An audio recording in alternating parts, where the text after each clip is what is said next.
Olá, meus irmãos, graça e a paz do Senhor Jesus. Sejam todos muito bem-vindos à nossa escola bíblica. E na aula de hoje nós trataremos de um período da história muito importante, que foi aquele que ficou conhecido como a Reforma Protestante.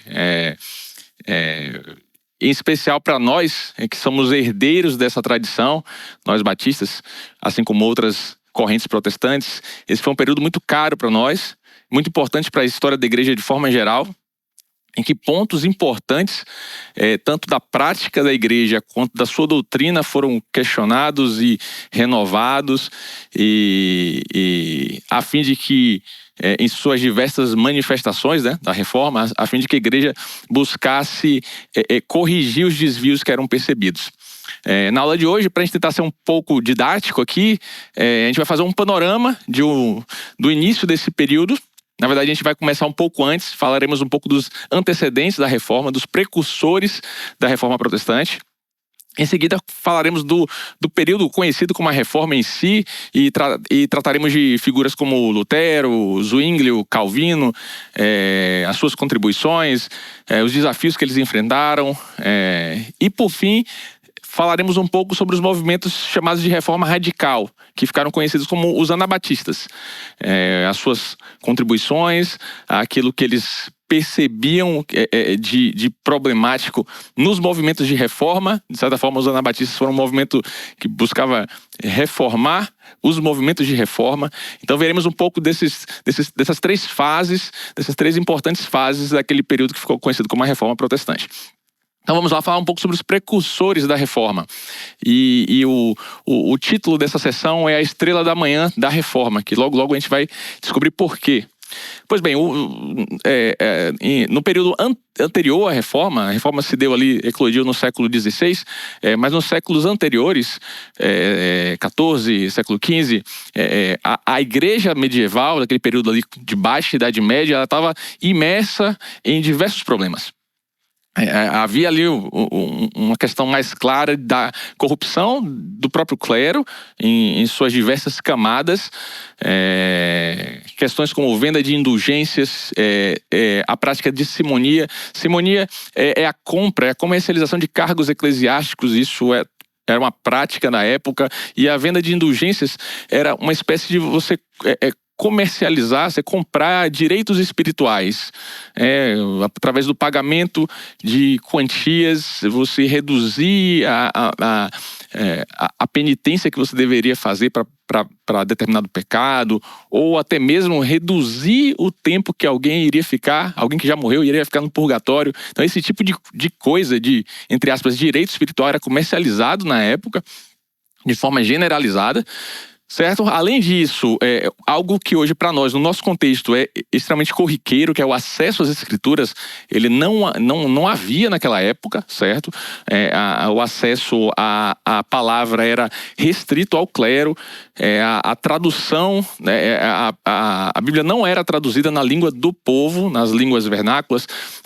Basicamente havia ali a tradução da Vulgata em latim, e o acesso restrito aos membros do clero, o magistério da igreja. O relacionamento entre a igreja e o Estado em suas diversas manifestações, já havia ali algumas divisões de Estados-nação, havia o Sacro Império Romano Germânico ainda, e a igreja, o relacionamento da igreja com essas figuras civis, de imperador, príncipes, reis das regiões, era um relacionamento problemático do ponto de vista ético, do ponto de vista moral.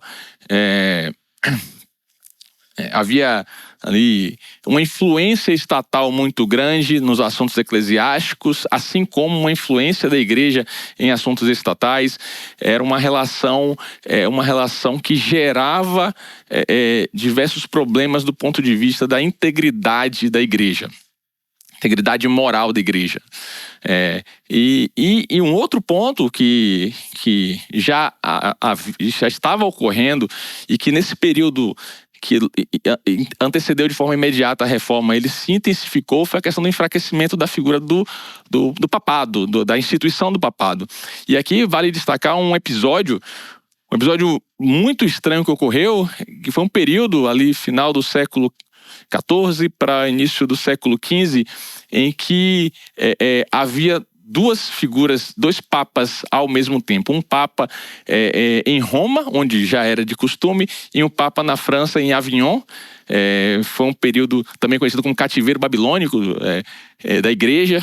Então a igreja tinha uma sede na França, uma sede em Roma, como era de costume. Nesse período também houve o surgimento de uma terceira figura, de um terceiro papa em Pisa. Então chegou um momento em que havia essa situação bizarra em que a igreja, em tese, tinha esses três representantes ao mesmo tempo, que cada papa excomungava o outro. Então, assim, foi uma situação que evidenciou essa relação promíscua da igreja com o Estado, porque essa divisão de papa na França, papa em Roma, se deu muito por conta de questões políticas envolvidas. Então evidenciou essa relação, como a gente falou no ponto anterior, e também mostrou o enfraquecimento, né? Deixou bem claro o enfraquecimento dessa autoridade do Papa, tanto para a nobreza da época quanto para a sociedade de forma geral. Então, assim, esse era um pouco do cenário dos séculos, né, os séculos anteriores à Reforma Protestante. Aqui agora vamos falar de algumas figuras que viveram nesse período e talvez podemos dizer que são pré-reformadores. Já trouxeram ideais da reforma, ideias da reforma que alimentariam os movimentos reformadores do século XVI. O primeiro deles, figura muito importante, John Wycliffe. E aqui a gente traz o lema Bíblia para o Povo. Assim, das suas contribuições, talvez uma das principais tenha sido a tradução da Bíblia para a língua inglesa. John Wycliffe era um professor em Oxford, da Inglaterra, e ele criticava, dentre as suas contribuições, havia ali críticas severas tanto à prática da igreja. Interessante que nesse período de reforma e pré-reforma, digamos assim, as críticas e esses combates contra a igreja, elas se manifestavam em duas formas, em duas frentes geralmente. Então se manifestava contra as práticas da igreja, então observava-se a corrupção, o comportamento do clero imoral em diversos aspectos, e essas críticas acabavam também caindo na questão doutrinária. Então tanto prática quanto doutrina da igreja foram questionadas nesse período. E John Wycliffe foi um dos grandes precursores desse movimento. Ele ficou conhecido como a estrela da manhã da reforma, e talvez uma das grandes influências de diversos reformadores que vieram após. Ele, ao contrário de outros, ele não foi morto, ele não foi martirizado, ele morreu em paz. Entretanto, anos depois, os seus ossos eles foram exumados e queimados como um simbolismo, um símbolo de uma tentativa de apagar a sua influência, que já estava, de certa forma, ganhando notoriedade. Uma outra figura muito importante e que foi diretamente influenciado por John Wycliffe foi Jan Hus. Ele, que chamamos ele de Mártir da Verdade, foi um pregador, um sacerdote da região que hoje seria a República Tcheca. E ele, assim como Wycliffe, que se preocupou em trazer a palavra para o idioma popular, Hus também fez isso. Ele pregava inclusive na língua vernácula, na língua do povo, e não em latim, como era a prática, certo? Assim como Wycliffe, ele criticava a imoralidade do clero, a venda de indulgências, e diferente de Wycliffe, que viveu e morreu em paz, embora tenha sofrido oposições, Jan Hus, ele foi condenado no Concílio de Constança em 1415. O mesmo concílio que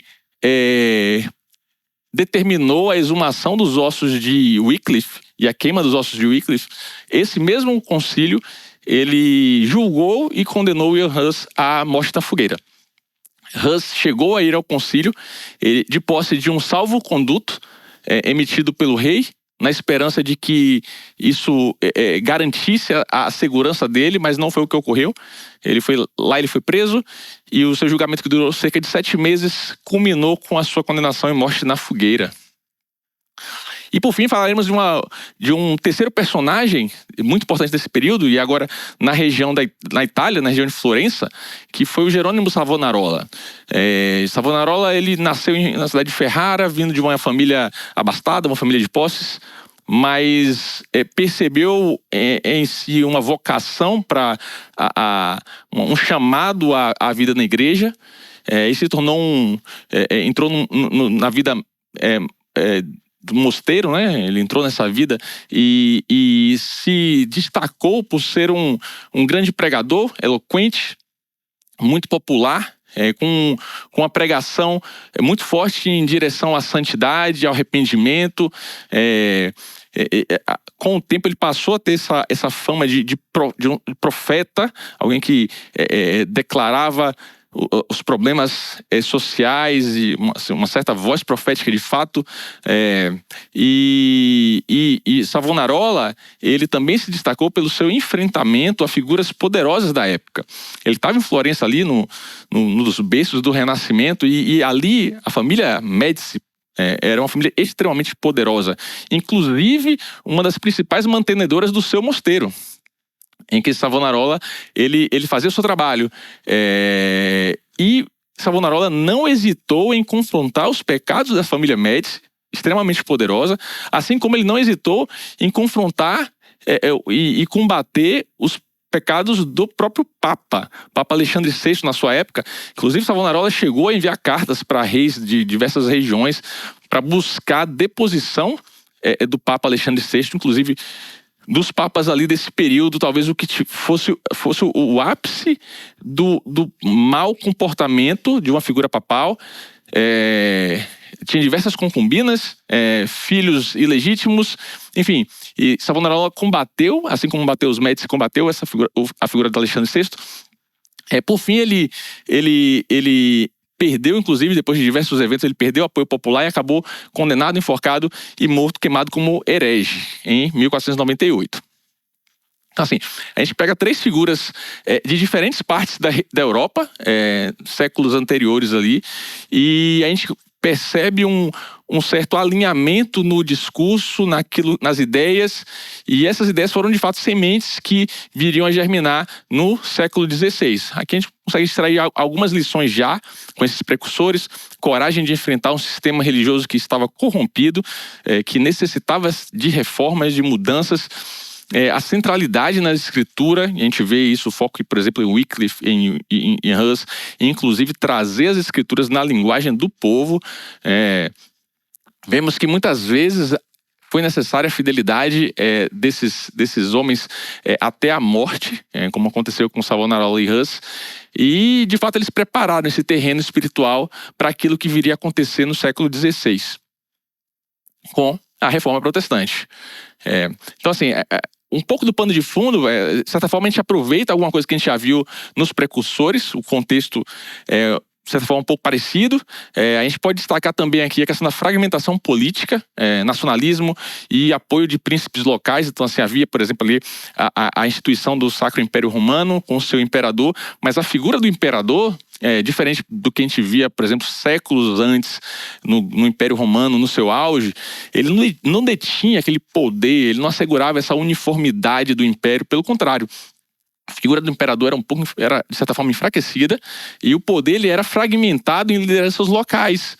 Em diversos territórios havia príncipes, havia uma nobreza local, que eles de fato detinham esse poder sobre os territórios, sobre as populações que ali habitavam. Essa fragmentação, essa descentralização política, inclusive, de certa forma, favoreceu, foi um terreno fértil para que as ideias da reforma pudessem se disseminar pela Europa. Havia nas camadas populares um descontentamento com a corrupção que se observava no clero, pelos seus abusos, pelas suas práticas, assim como a própria condição social em que eles viviam. Isso já despertava sentimentos de insatisfação e revolta. E um outro evento que foi crucial para a disseminação das ideias da reforma, principalmente, foi a invenção da imprensa, que permitiu a cópia automatizada, publicação de volumes, e que foi muito utilizada para que esse material produzido pelos reformadores fosse espalhado pelas diversas regiões da Europa. Então vamos lá, ele que a gente, que geralmente é a figura que a gente associa, né, quando a gente pensa em reforma protestante, que é Martinho Lutero. Martinho Lutero e suas 95 teses. Lutero, ele entra na vida monástica, aparentemente não era a sua ideia original. Ele tem um episódio pessoal em sua vida que ele faz um voto que se ele recebesse um livramento, ele seguiria a vida monástica, e assim acontece, e ele se junta à vida monástica na ordem dos agostinianos. E ao longo da sua caminhada, ele enfrenta um certo conflito interior, uma certa luta interior em relação à sua própria condição diante de Deus. E é bom a gente entender isso, porque muitas das suas ideias e da sua contribuição tem muita relação com a sua própria experiência pessoal. Embora ele fosse um monge dedicado e ele cumprisse como ninguém, com muito zelo, as suas obrigações, se confessasse com frequência, pagasse suas penitências, fizesse suas orações, jejuns, até castigos físicos, ele se auto-afligia com castigos físicos para que, com isso, obtivesse perdão de Deus. Ele não se sentia de fato perdoado, ele não conseguia perceber que essas práticas estavam o tornando mais justo diante de Deus. Ele não conseguia entender como um Deus santo, ele poderia se relacionar com alguém como ele, na condição pessoal que ele conhecia acerca dele mesmo. Então essa angústia espiritual acompanhou Lutero ao longo da sua vida tanto como monge, e depois passou a ser professor de teologia. E essa angústia, ela de certa forma, ela se encerra, ou essa tensão, ela é resolvida quando, depois de muita meditação e oração, em uma das suas classes que ele ministrava na universidade, ele meditando sobre a carta aos Romanos, e ele compreende a questão da justificação pela fé. Romanos 1,17, que fala que o justo viverá pela fé, o justo viverá da fé. Ele entende que essa justiça que Paulo comenta não seria algo a ser alcançado por ele pelos seus esforços diante de Deus, mas pelo contrário, seria algo que seria imputado por Deus a ele por meio da fé, e seria imputado por causa da justiça que há em Cristo. Então Lutero entende, e essa é uma mudança que à primeira vista para nós não parece novidade, porque nós, como herdeiros da reforma, nós já nos acostumamos com essa ideia, mas é uma ideia que destoa completamente da visão anterior, a visão católico-romana, sobre a justificação. A justificação não seria mais um processo por toda a vida, em que a pessoa, cumprindo suas obrigações, participando dos sacramentos e se confessando, ela então alcançaria essa justificação. Pelo contrário, ela seria algo que seria atribuído por Cristo, imputado por meio dos méritos de Cristo ao crente. Então, ele seria justo diante de Deus antes mesmo que tivesse praticado algum ato de justiça. Seria justo apenas pela fé que ele depositou em Cristo. Isso é uma ideia revolucionária e talvez o principal motor desses movimentos de reforma que se seguiram a Lutero. Só na justificação, inclusive Lutero coloca que esse seria o artigo pelo qual a igreja se mantém de pé ou cai, a questão da justificação pela fé somente. Então, e aqui um evento que marca, oficializa o início da Reforma Protestante, foi a fixação das 95 teses lá na porta da igreja de Wittenberg, em 1517. Interessante que, anteriormente, Lutero ele já tinha afixado outras 97 teses, e era uma prática, de certa forma, comum no ambiente acadêmico para que os assuntos fossem discutidos. E assim como... Só que não teve muita repercussão as teses anteriores. Ele imaginou que também não haveria tanta repercussão. Mas, falando na linguagem de hoje, de certa forma, essas 95 teses viralizaram, né? Ganharam um alcance que ele não havia imaginado. E aí, conte com isso, a participação da rede de líderes e príncipes locais da Alemanha, a questão da imprensa de Gutenberg, que facilitou demais a reprodução de material escrito, e essas teses elas se popularizam. Essas teses principalmente estavam atacando a questão da venda de indulgências. Em particular, a igreja estava, na época de Lutero, estava empreendendo uma grande coleta de indulgências. Tinham dois fins principais.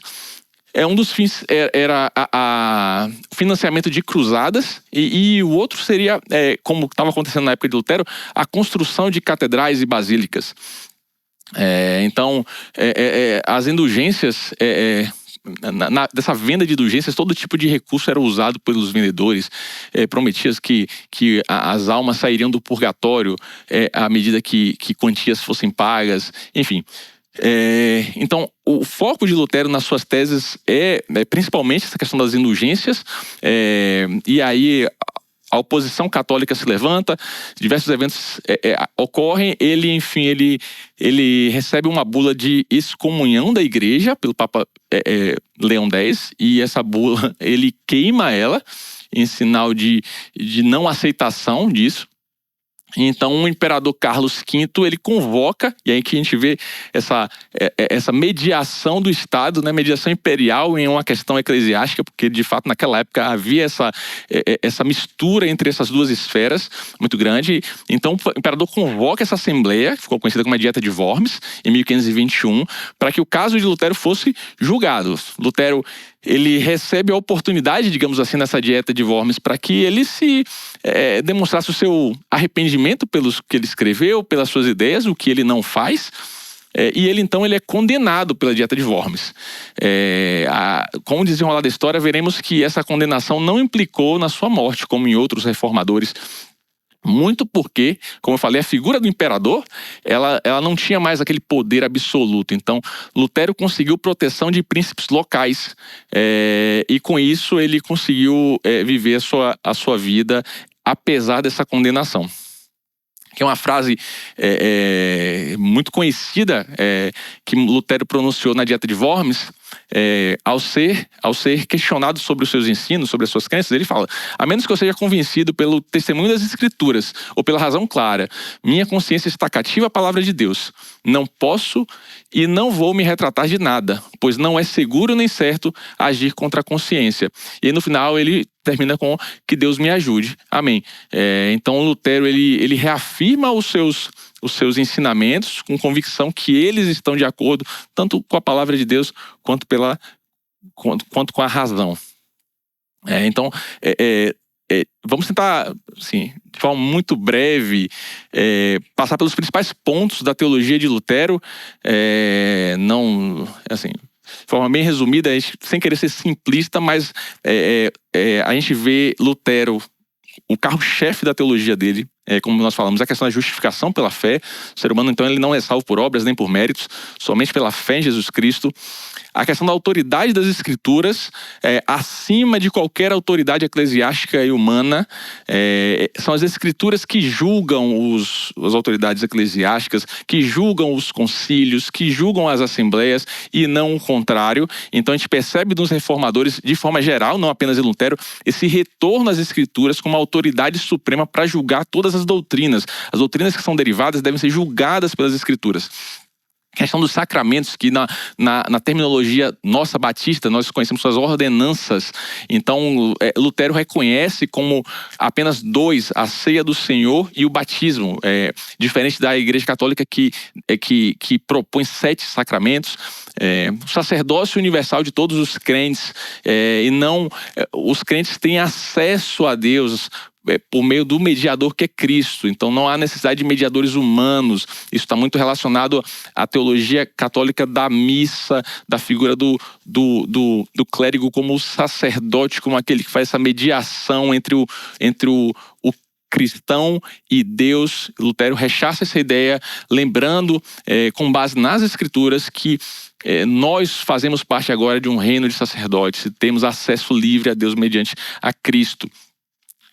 Lutero, um dos aspectos mais importantes da sua teologia é a questão da teologia da cruz. Ele enfatiza muito a centralidade de Cristo e da cruz, do sofrimento e da fraqueza, e não do poder da glória e glórias humanas. Então, assim, isso em todos os aspectos, na questão da razão, do conhecimento, todo o conhecimento, toda a filosofia, toda toda conquista humana, ela deve estar sujeita à cruz de Cristo, ela deve estar cativa à cruz de Cristo, ela deve estar moldada pela realidade da cruz, que para uns é loucura e para outros é escândalo. Essa cruz, ela deve moldar todo fazer teologia, todo fazer filosofia, todo agir no mundo. Então, Lutero recupera essa centralidade de Cristo e do seu sacrifício na cruz.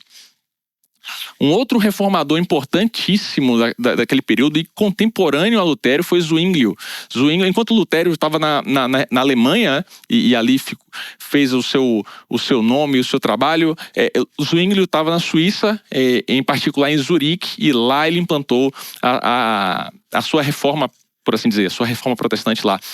Zwinglio, ele tem uma influência humanista, ele herda muito de Erasmo de Roterdã, que foi um humanista conhecidíssimo na época, e ele traz com isso valores como esse desejo de voltar às fontes antigas, à cultura clássica. Então há aqui a questão de recuperação dos textos originais da Bíblia e o acesso a eles em contraposição às traduções da época, em especial a Vulgata. Então há uma ênfase também na racionalidade, na razão, essa influência humanista, certo? E alguns pontos, brevemente, da teologia de Zwinglio. Zwinglio, ele vai rejeitar a missa como sacrifício, como eu falei, esse é um entendimento católico romano, que a missa ali é um sacrifício, tem as suas nuances, não quero ser simplista aqui, mas sim, o entendimento católico romano é como se fosse um sacrifício, e Zwinglio rechaça essa ideia, porque o sacrifício já foi feito de uma vez por todas por Cristo, e ele não pode ser repetido.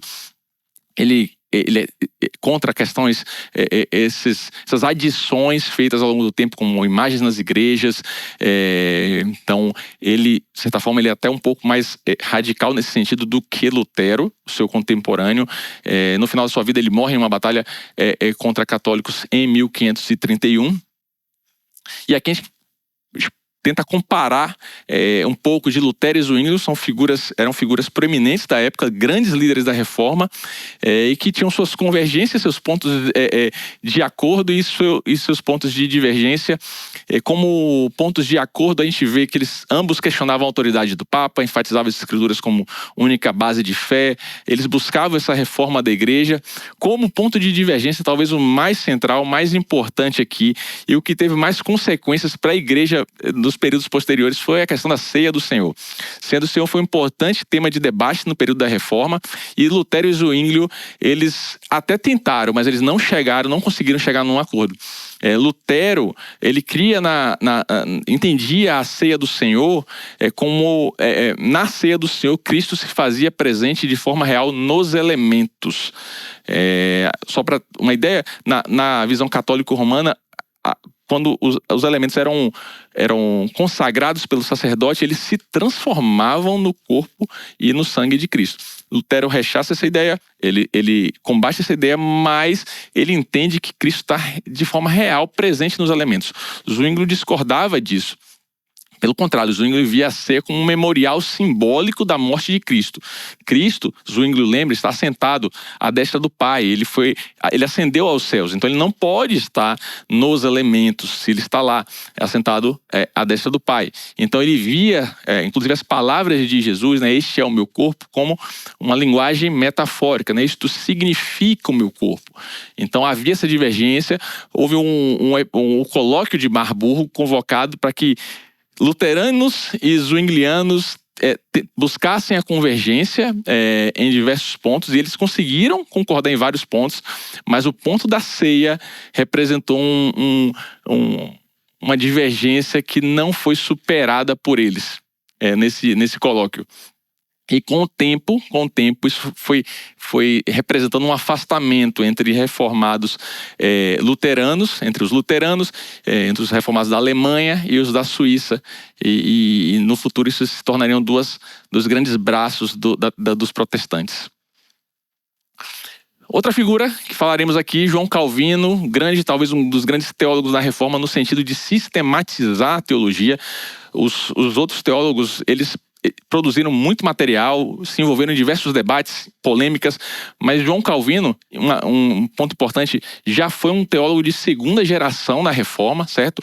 Ele veio depois de Lutero e Zwinglio, então muitos pontos já estavam mais amadurecidos, o debate já estava mais estabelecido em diversos pontos. Talvez isso, inclusive, tenha permitido a Calvino, além de sua brilhante capacidade de erudição, de sistematizar isso em um volume imenso, as Institutas da Religião Cristã, uma obra-prima da teologia cristã protestante, importantíssimo para a teologia protestante, em particular para as igrejas reformadas, mas é de uma riqueza que certamente serve a toda a igreja de forma geral. Talvez ali seja muito conhecido pela ênfase dele na soberania de Deus, na questão da predestinação, muito embora esses temas eles talvez ganharam mais destaque no período posterior, período da reforma em si. O grande tema, e vamos falar um pouquinho mais sobre isso, foi a questão da ceia. Por incrível que pareça, atualmente não é um tema que a gente debate muito, não é um tema que gera muita controvérsia, mas esse tema foi central no período da reforma protestante. João Calvino é francês, mas ele estabelece o seu ministério em Genebra, na Suíça, depois de ter sido convocado pelo reformador Guilherme Farel, que lá estava, e ele insiste, ele convence Calvino que não queria. Calvino não queria ir. Calvino não se entendia como um soldado que estaria na linha de frente da reforma. Ele se entendia mais como um erudito, que estaria produzindo material, pensando, um pensador. Mas Guilherme Farel, ele coloca Calvino contra a parede, ele convoca, e enfim, Calvino aceita esse chamado, e lá em Genebra ele coloca, tem a oportunidade, por 2 vezes, na verdade. A primeira vez eles são expulsos, depois eles voltam, em colocar suas ideias em João Calvino tem uma influência muito grande no presbiterianismo, nas igrejas reformadas de forma geral, e no protestantismo, na ética protestante de forma geral. Calvino, então, ele também entra na controvérsia da ceia, e aqui vale fazer um destaque, porque, de certa forma, ele vindo numa geração posterior a Lutero e Zwinglio, os dois que não conseguiram se entender, aparentemente ele busca um caminho do meio entre as posições luterana e zwingliana sobre a ceia. Então Calvino vai dizer, não, de fato, Cristo não está presente nos elementos da ceia como Lutero coloca, porque, como o Zwinglio bem coloca, Cristo está assentado à destra, né? Ele está localizado à destra do Pai, então ele não pode estar nos elementos.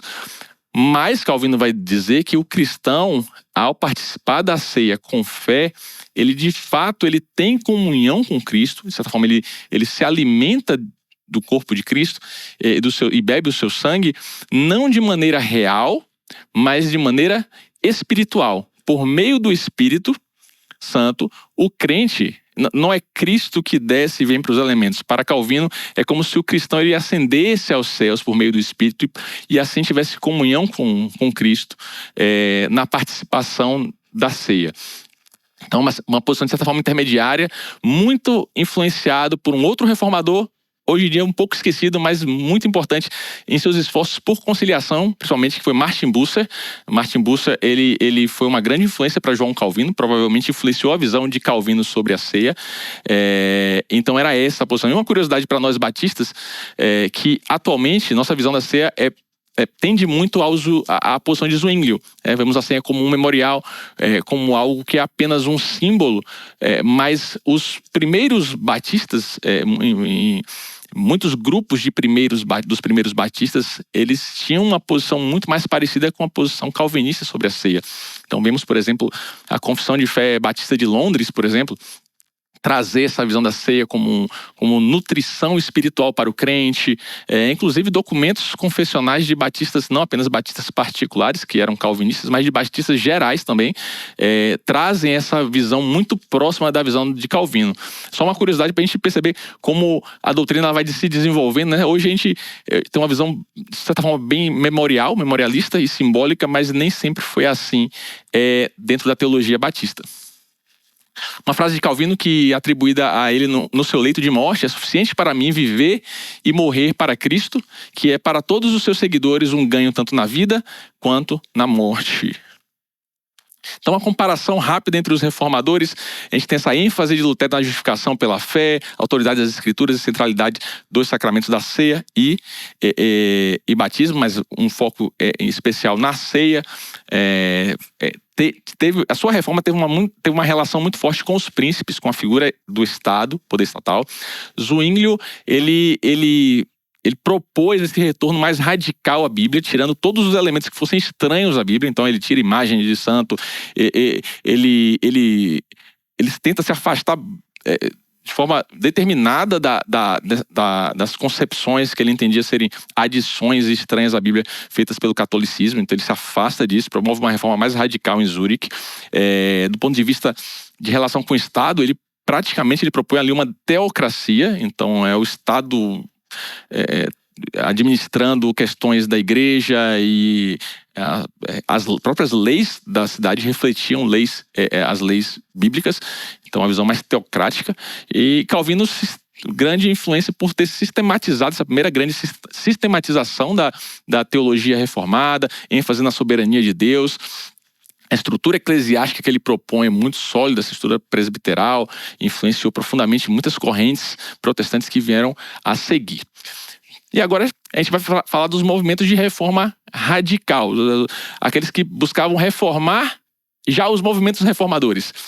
Então, eles eram chamados de anabatistas, e aqui a gente já faz uma ressalva que não foram eles que se deram essa nomenclatura de anabatistas, significa rebatizadores, eram seus opositores, porque havia nesses movimentos uma ênfase muito grande no batismo de crentes, e eles combatiam um batismo infantil.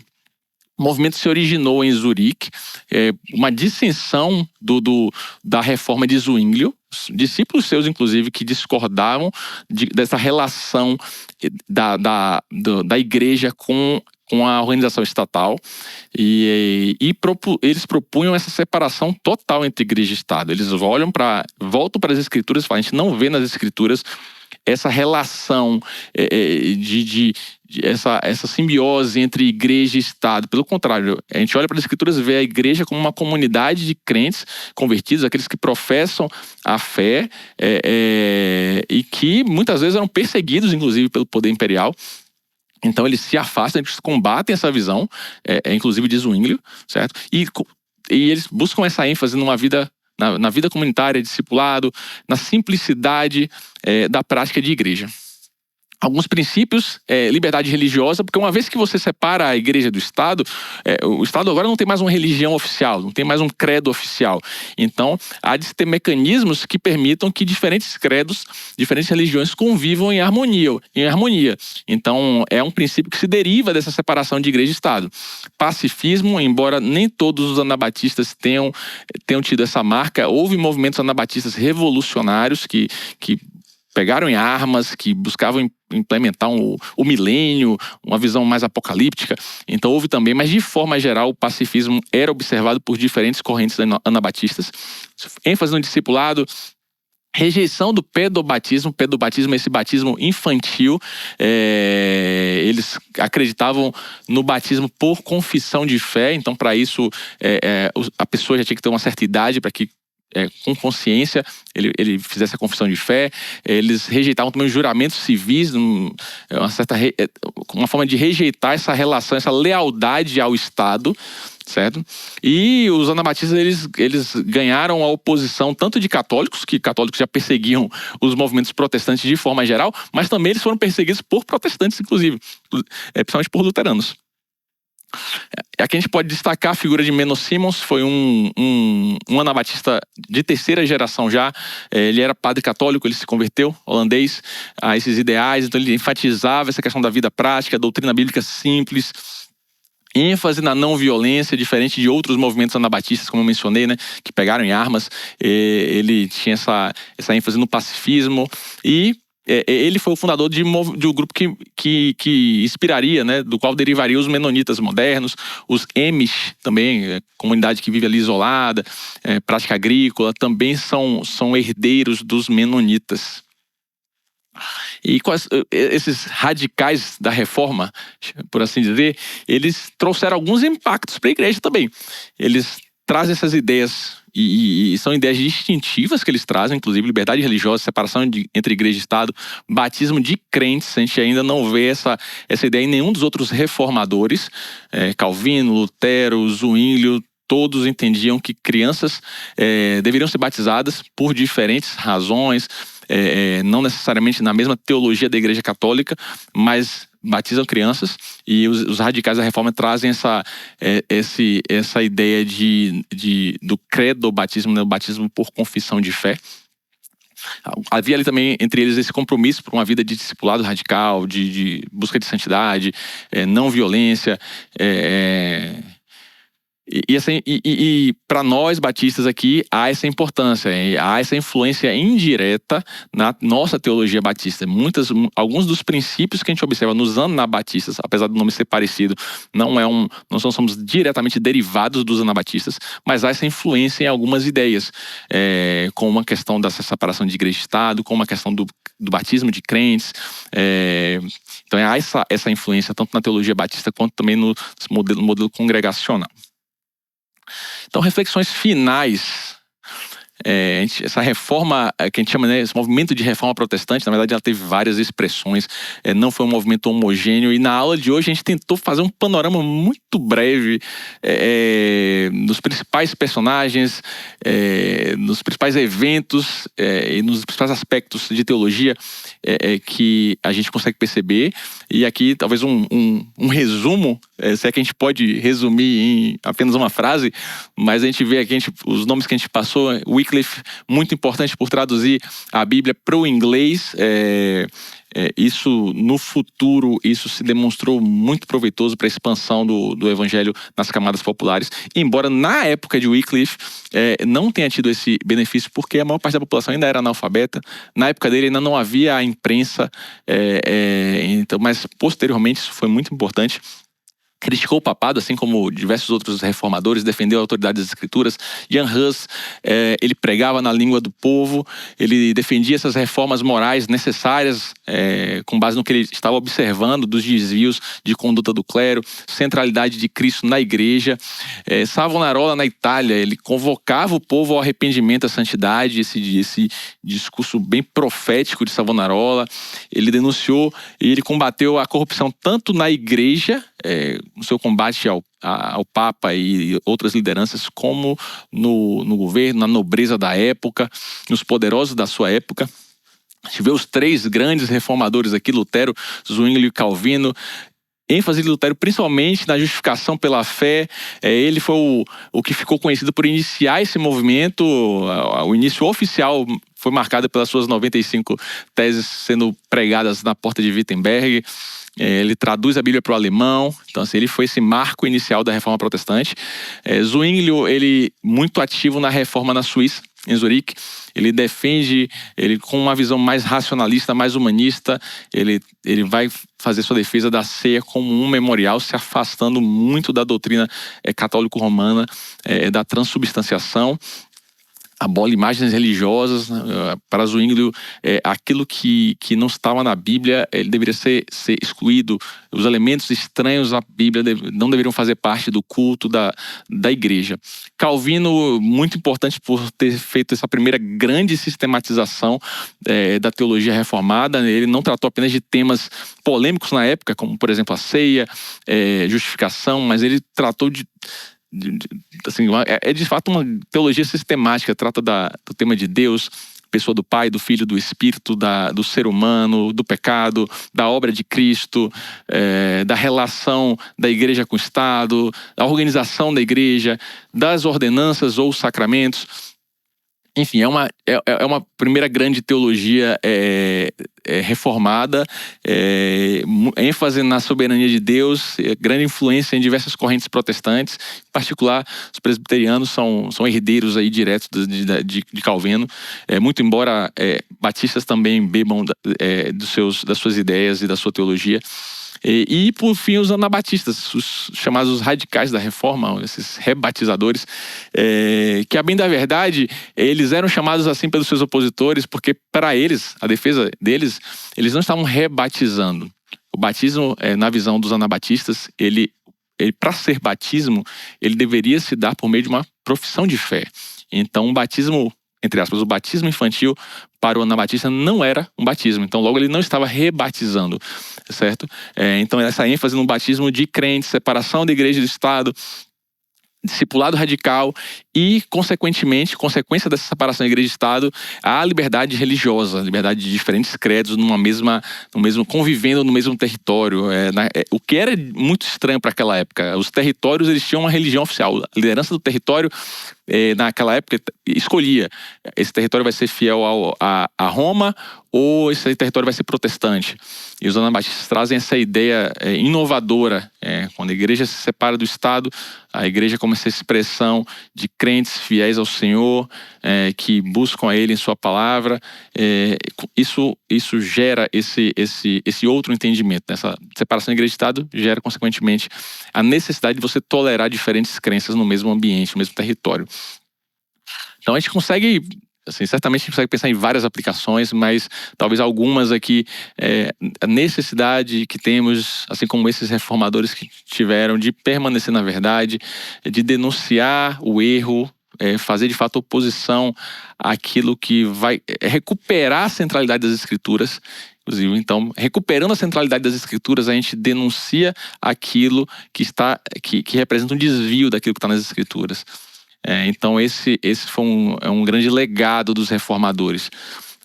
Essa ênfase e essa preocupação com esse lugar que as Escrituras tinham para esses reformadores.